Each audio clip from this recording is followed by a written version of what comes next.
What you are about to see does not come from science fiction. It comes from the deepest parts of our own planet.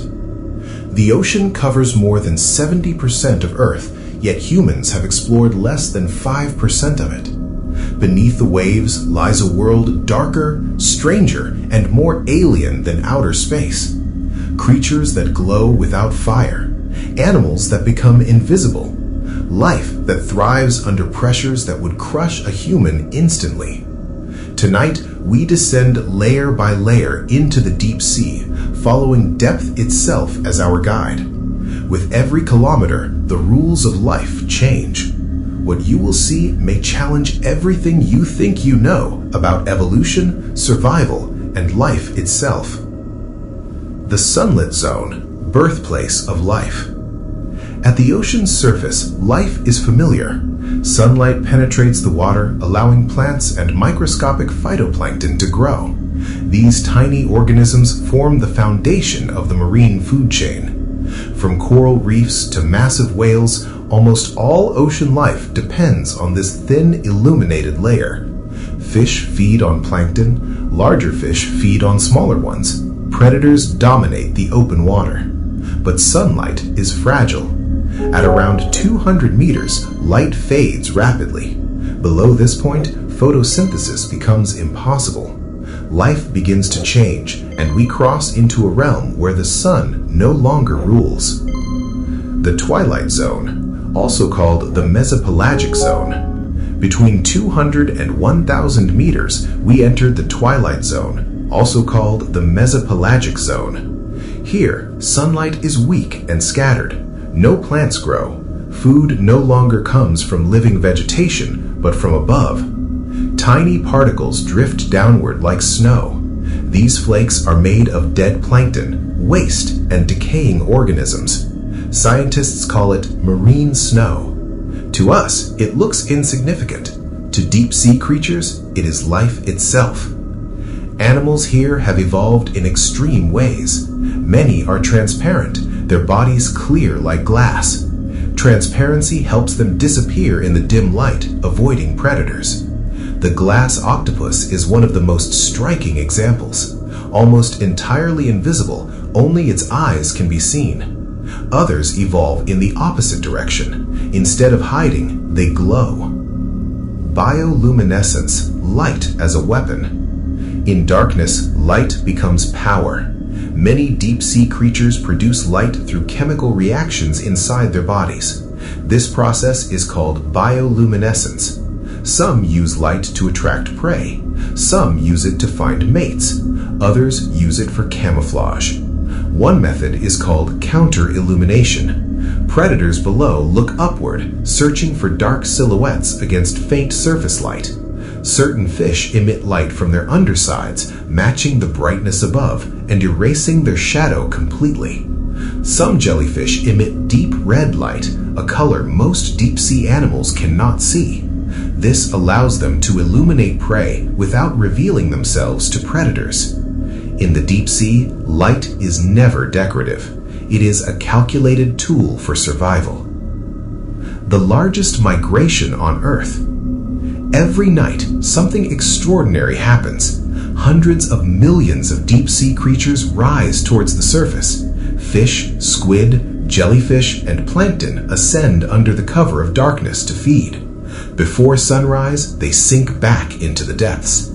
This is called diel vertical migration, the largest daily migration of life on Earth. Humans only discovered this phenomenon during World War II, when sonar operators detected a false seabed that rose at night and vanished by morning. It wasn't the ocean floor, it was life itself. The midnight zone, absolute darkness. Below 1,000 meters, sunlight disappears completely. This is the bathypelagic or midnight zone. Temperatures hover near freezing. Pressure increases to hundreds of times that at the surface. Here, evolution becomes extreme. Some fish have ultra-black skin, absorbing more than 99.5% of light. Even submarine lights struggle to reveal them. The dragonfish is one of the most remarkable predators here. It emits red bioluminescent light and has eyes specially adapted to see it. This gives it a private wavelength, invisible to most other animals. Then there is the anglerfish. The female is large and powerful. The male is tiny. His only mission is to find her in the vast darkness. When he does, he bites her and fuses permanently to her body. His organs shrink until only reproductive tissue remains. It is one of the most extreme reproductive strategies known in nature. The abyssal plain, the desert of the deep. At depths of 4,000 to 6,000 meters, we reach the abyssal plain. This region covers more than half of Earth's surface, yet remains largely unexplored. It is cold, dark, and flat. Food is incredibly scarce. Life here grows slowly. Some creatures live for hundreds of years. One strange phenomenon dominates this zone: deep-sea gigantism. Many animals grow much larger than their shallow water relatives. The reason remains unclear. It may conserve energy, deter predators, or be linked to low metabolism. When a whale dies and sinks to the abyss, it becomes a rare oasis. A single carcass can support an entire ecosystem for decades. Below 6,000 meters lies the Hadal Zone, including the Mariana Trench, the deepest place on Earth. Pressure here exceeds 1,000 times that at the surface, yet life exists. Snailfish with soft, gelatinous bodies thrive here. They lack hard skeletons and rely on unique cellular chemistry to survive extreme pressure. Microorganisms near hydrothermal vents do not rely on sunlight at all. They survive through chemosynthesis, feeding on chemicals released from Earth's interior. This proves that life does not need sunlight to exist. It raises an unsettling question.